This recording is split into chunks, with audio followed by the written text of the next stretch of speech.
we got Sarah today after months and months of trying to get this interview put together. Yeah, finally. Appreciate you for coming through for me, though. Thanks for the invite, for real. Okay, so let's kind of start from the beginning. Can you tell me about your childhood, what it was like for you growing up, where you're from originally? Well, I am originally from Dowagiac, Michigan.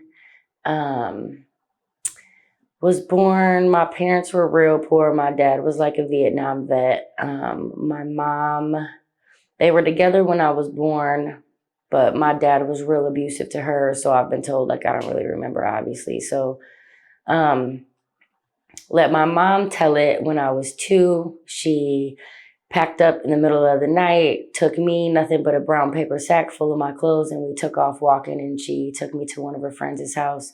I don't really know the specifics of like what ended up happening or why she ended up leaving, but what ended up happening is that she left me there in this trailer by myself when I was 2 years old. I was there for like almost 13 days. My dad and the police were looking for me when he finally found me. I was eating cat shit out of a kitty litter box because I was literally starving. I was in the hospital for months, malnutrition, pneumonia, all of that. And then my dad got custody of me. He became like the first single male in Cass County to be awarded sole custody of like a minor female child. So it was just me and my dad after that.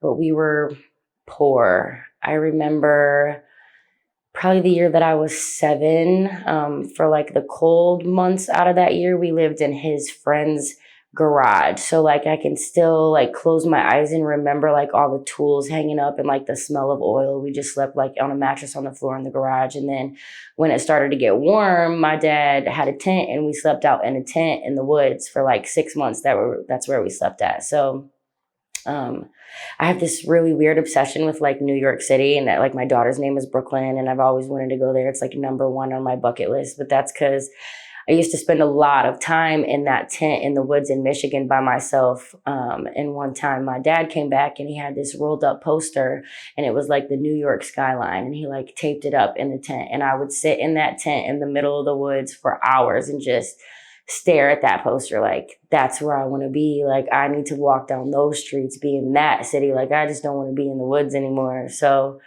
we got government subsidized housing when I was about 11.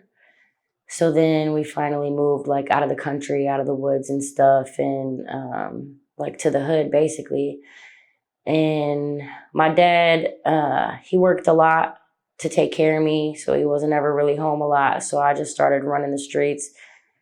So I got borderline personality disorder, and back then I didn't know it because I didn't get diagnosed till I was 18. So once I did get my diagnosis, like it made so many things in my life make sense. Like I will fully become whatever environment that I am thrown into. So like I just became a gangster in every sense of the word, or what I thought my idea was of a gangster. I was hanging out with people who were so much older than me, running the streets, breaking into people's houses at like 11 years old, like selling drugs, assault and battery, all of that.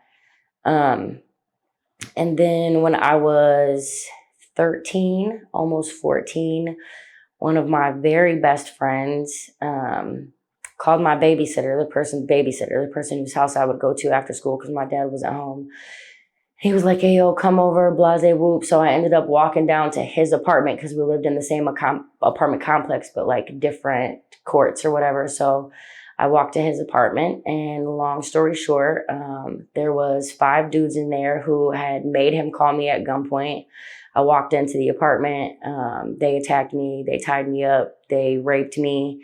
And they forced my friend to watch like the whole time. And then when they were done, they walked out the room. My friend got up. He was real. We were both so quiet. Like he didn't know what to say. I didn't know what to say. He untied me. I left. And that was the situation where my dad knew like that he needed to do something to get me out of the street life or that I was going to die, like for real.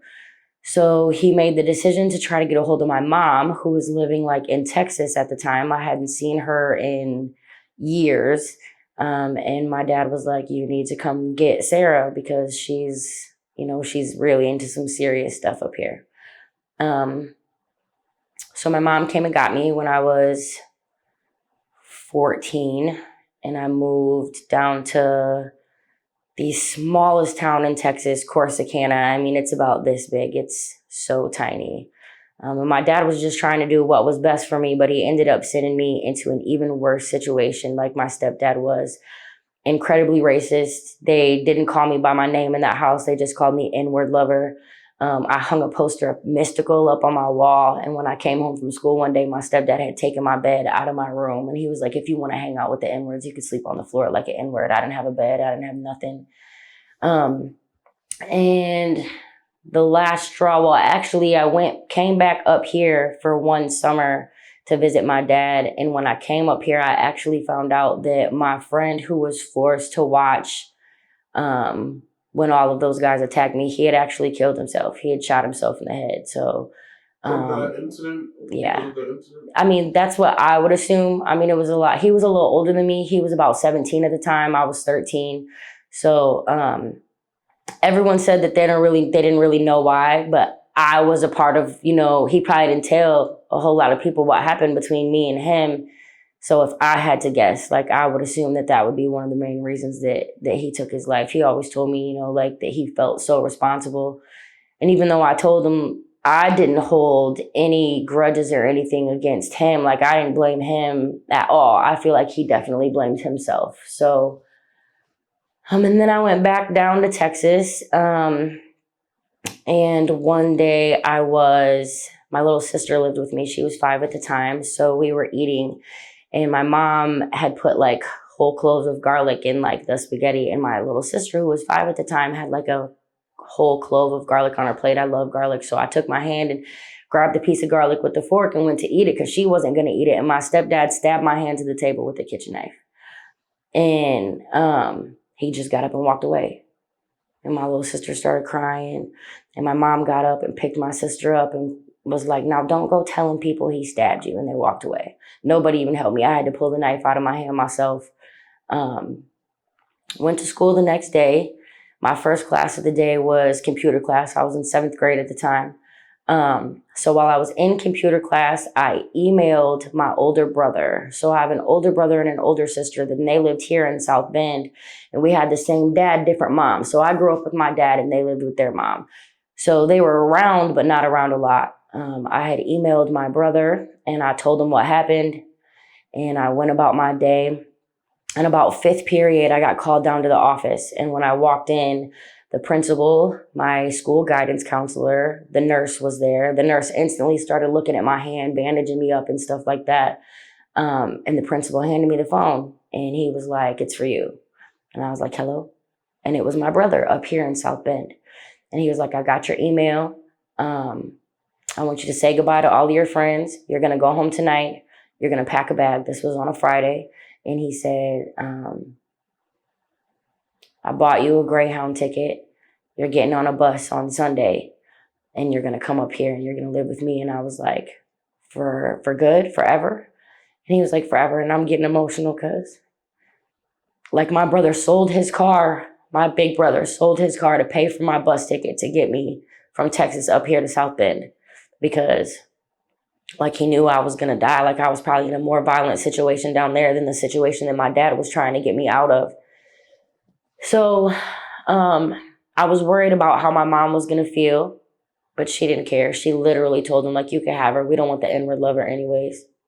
So I packed up all my stuff and I said goodbye to my sister. And that was probably the hardest part because I took care of my little sister at that point. Like I would get up in the mornings, I would wake her up, I would get her ready for school, I'd get ready for school, we would catch the bus together, we'd get off the bus, I would help her with her homework, I would do my homework.